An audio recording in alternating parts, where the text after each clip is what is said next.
فأعوذ بالله من الشيطان الرجيم بسم الله الرحمن الرحيم محمد رسول الله والذين معه أشداء على الكفار ورحماء بينهم صدق الله المولانا العظيم وصدق رسوله النبي الأمين المتين الكريم ونحن على ذلك لمن الشاهدين والشاكرين والحمد لله رب العالمين۔ برادران ملت اسلامیہ، قرآن مقدس کی جس آیت کریمہ کی تلاوت کا شرف حاصل کیا، اس کی روشنی میں کچھ دیر گفتگو کرنے سے قبل آقائے دو جہاں سرور کون مقام مونس انس و جاں حضرت محمد مصطفیٰ صلی اللہ تعالی علیہ وآلہ وسلم کی دربار گوہر بار میں درود پاک کا نذرانہ محبت پیش کریں۔ اللہم صلی علی سیدنا و مولانا محمد بارک وسلم صلاۃ و سلام علیک یا رسول اللہ صلی اللہ تعالی علیہ وآلہ وسلم۔ آج کی گفتگو کا عنوان عثمان غنی رضی اللہ تعالی عنہ کی زندگی پر گفتگو کریں گے۔ آقائے دو عالم صلی اللہ علیہ وسلم کے ایک عظیم صحابی خلیفۃ المسلمین حضرت عثمان غنی رضی اللہ عنہ، جب حضرت عمر کا انتقال ہوا تو آپ نے 6 لوگوں کو خلیفہ بنانے کے لیے مقرر کیا کہ یہ 6 لوگ فیصلہ کریں گے اور ان میں سے جو صحیح ہو ان کو اپنی جگہ پر، میری جگہ پر وہ خلیفہ بنائے جائیں گے۔ سب مشورے سے حضرت عثمان غنی کو خلیفۃ المسلمین بنائے۔ حضرت عثمان غنی رضی اللہ تعالی عنہ بڑے مالدار، خوبصورت، جاہ و حشم کے مالک ہیں۔ حضرت عمر رضی اللہ عنہ کے بعد مسند خلافت پر فائز ہوئے۔ حضرت عثمان غنی رضی اللہ عنہ صدیق اکبر رضی اللہ عنہ کی دعوت پر مسلمان ہوئے۔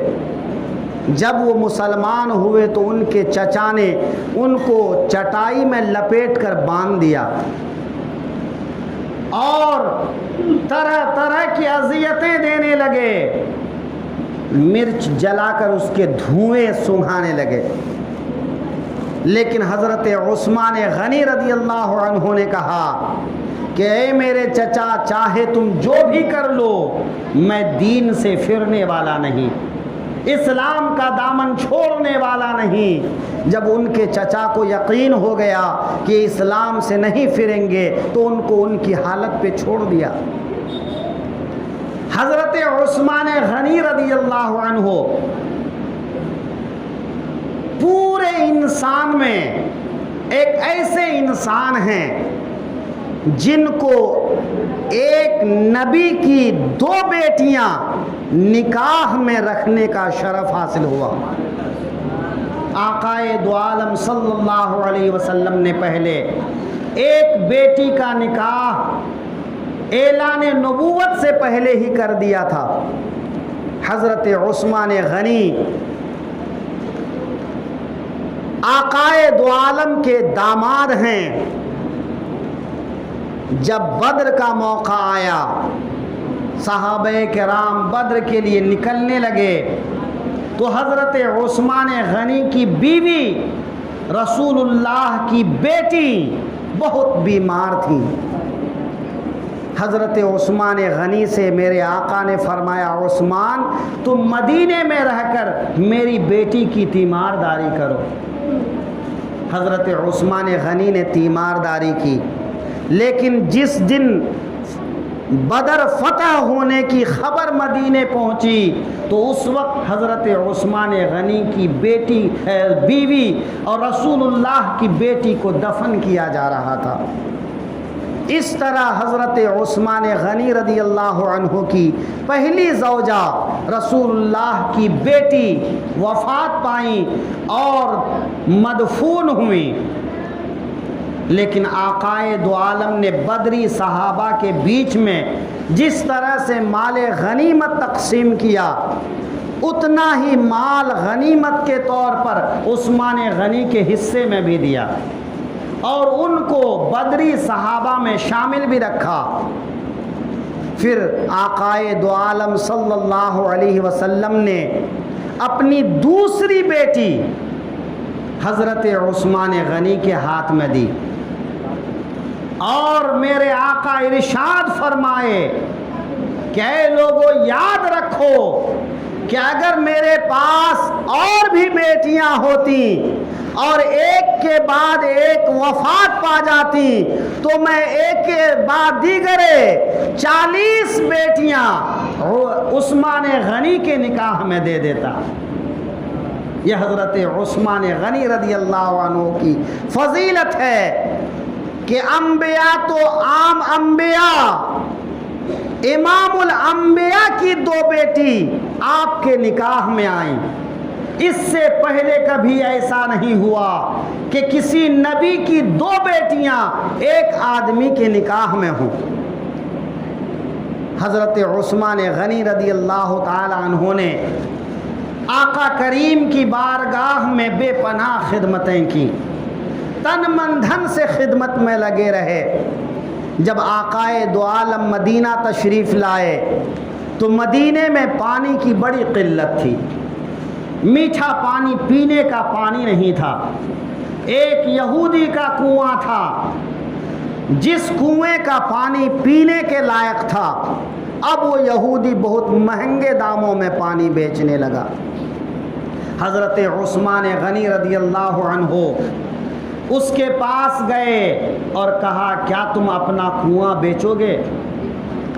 اس نے رضامندی ظاہر نہیں کی تو حضرت عثمان غنی نے کہا ایک کام کرو، ایک دن کا پانی بیچ دو، دوسرے دن کا پانی تم لے لو۔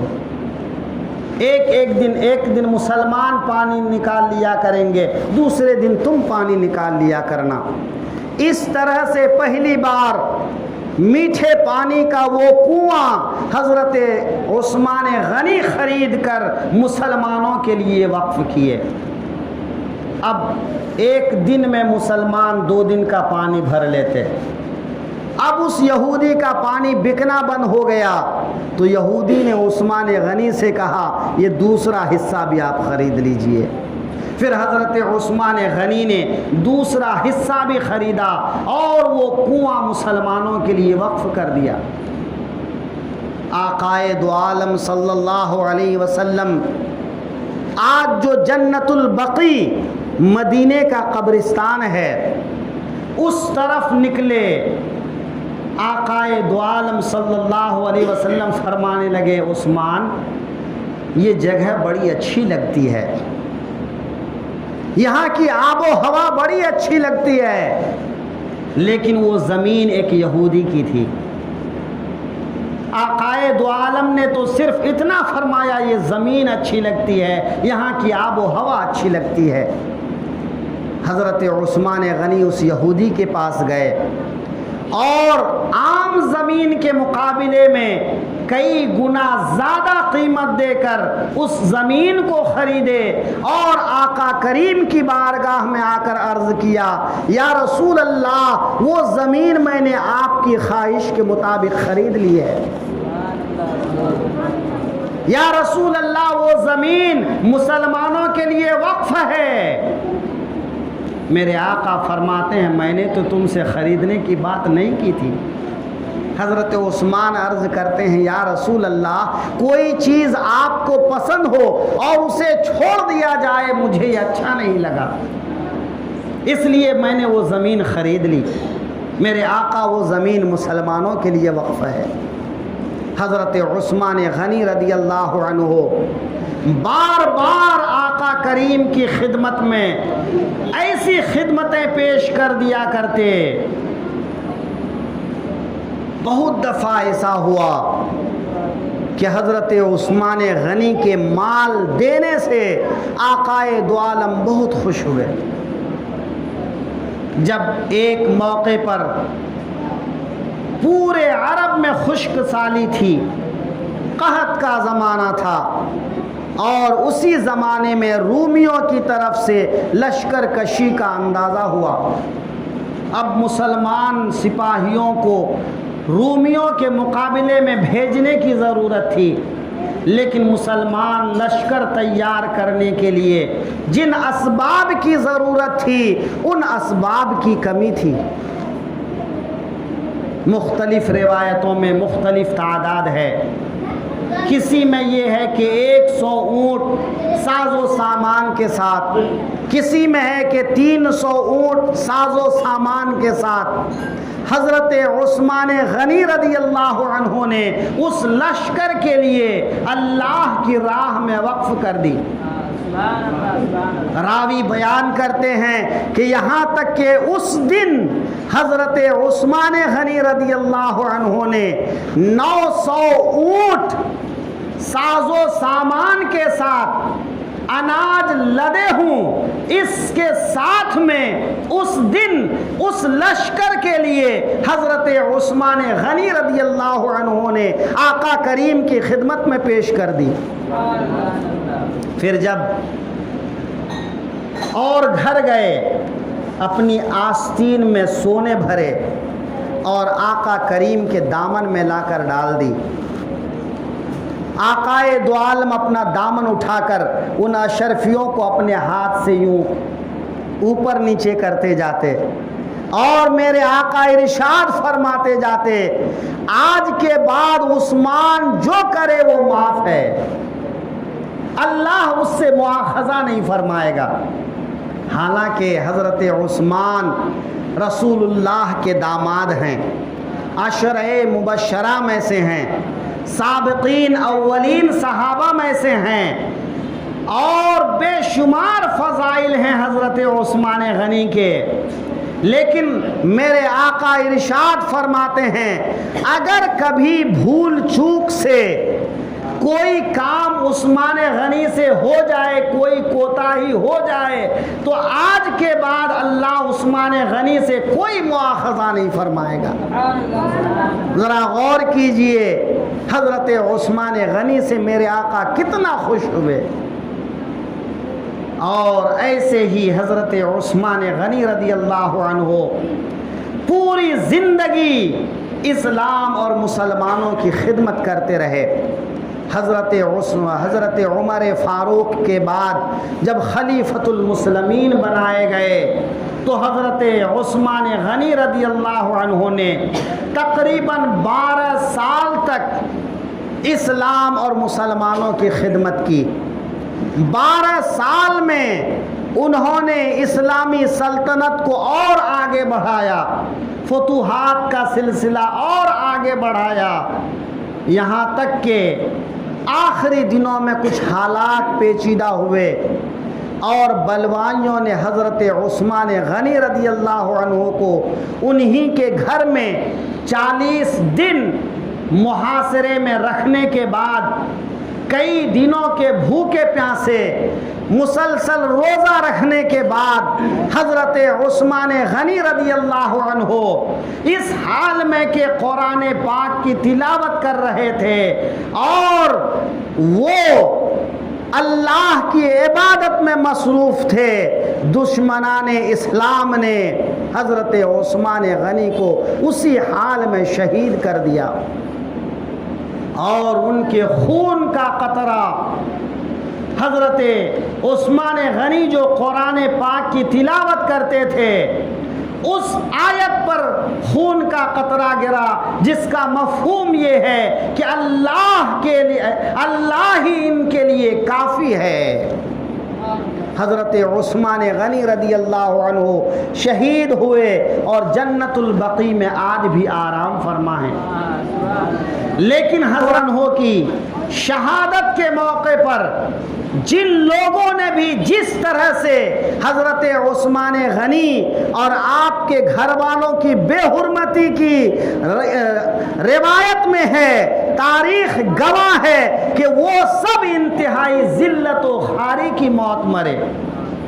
ان میں سے ہر کسی کو طرح طرح کی بیماریاں لاحق ہوئیں، کوئی اندھا ہوا، کوئی لنگڑا لولا ہو کر مرا، کوئی اور کسی مصیبت میں گرفتار ہو کر مرا، یعنی اللہ نے ان سب کو اپنی پکڑ میں لے لیا۔